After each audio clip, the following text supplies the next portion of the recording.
Well, I would like to focus on a few paragraphs of the Prime Minister's speech when he spoke soothingly, reassuringly about how Auckland governance reforms will simplify and streamline the governance structures within the Auckland region. Now, this is a classic example of Orwell's doublespeak, which is a language which seeks to make the bad seem good and the inappropriate seem appropriate. For what, in fact, the Auckland governance structuring will do is not so much as streamline and simplify the governance structures in the region as decimate them and wipe out 7 perfectly well-functioning local democracies and replace them with what will really be a corporatised structure masquerading as democracy.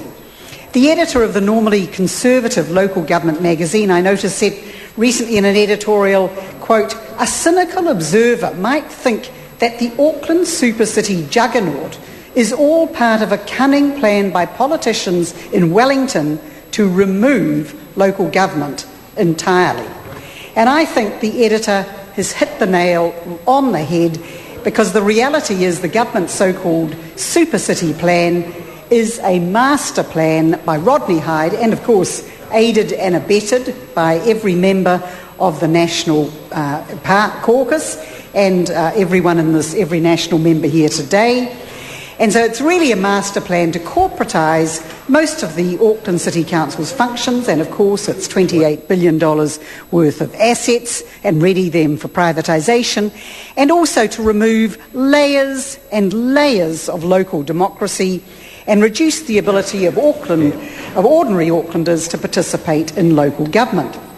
Now, under Rodney Hyde's master plan, which I have deemed to be Rogernomics 2, 7 perfectly well-functioning city councils will simply cease to exist. Councils like Waitakere, Manukau, which are amongst the most innovative, the most well-supported, the most successful councils in this land, they'll disappear in October for no good reason, and they will be replaced instead by what is actually a form of state government, a bloated, huge bureaucracy of 6,000 staff led by a mayor with sweeping new executive powers called the Strong Mayor Model, and with councillors, 20 councillors, who will between them represent 1.2 million people, or 1/3 of New Zealand's population.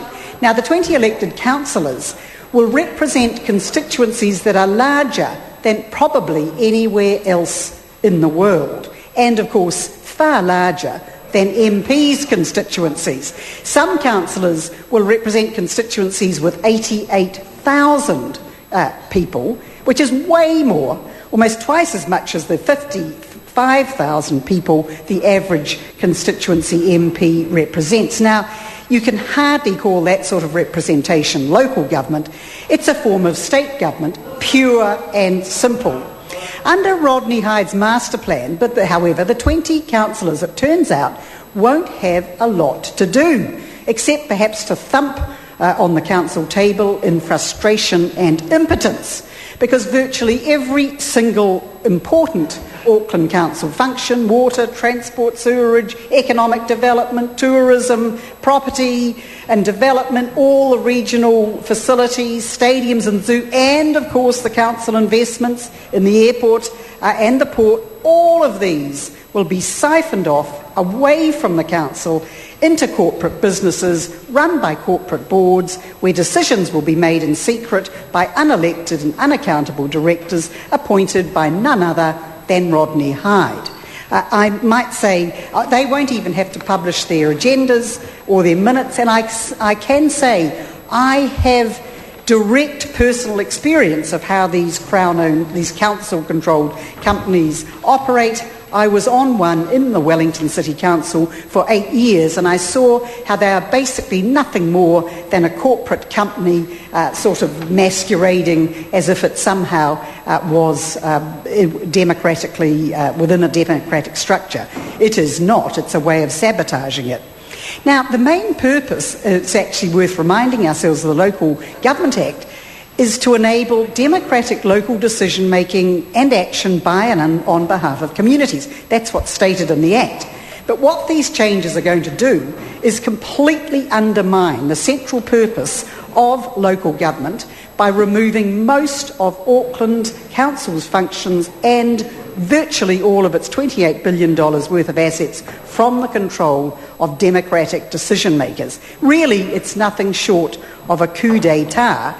And the wonder is that the government is getting away with it, although I note that the polls suggest Aucklanders are waking up and are increasingly opposed to what is happening. Now, I actually took the trouble to look up a definition of a coup d'etat, and it perfectly describes what is happening in Auckland.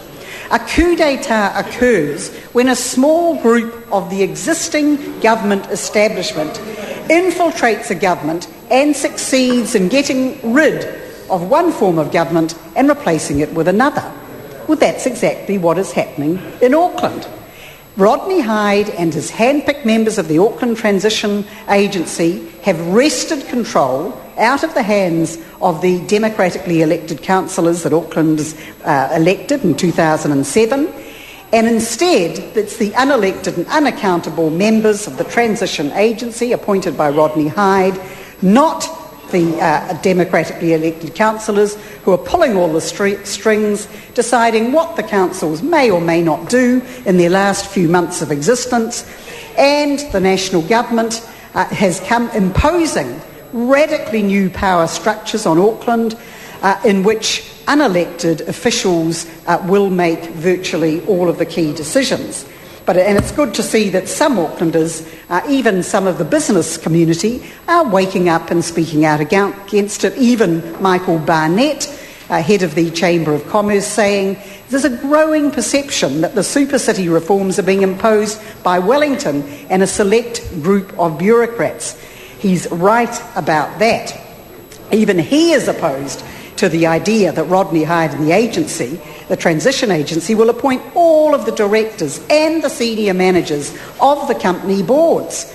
And so he should be. It is an unprecedented level of interference for central government to decide what companies will be set up in Auckland, what their functions will be, and when they can be disappeared, and to appoint virtually all of the members to these boards, when every single other board in New Zealand, the council decides what and where to do, what they will do and who they will be appointed to. Now, finally, I did notice actually today, just before I came down, the only people, it seems, who support these council-controlled or entities which are being set up is infrastructure development, the Council for Infrastructure Development, which has put out a press release rushing to support these entities. And of course so they would, because they are just rubbing their hands, waiting to get their hands on the $28 billion worth of infrastructure at the Auckland Council.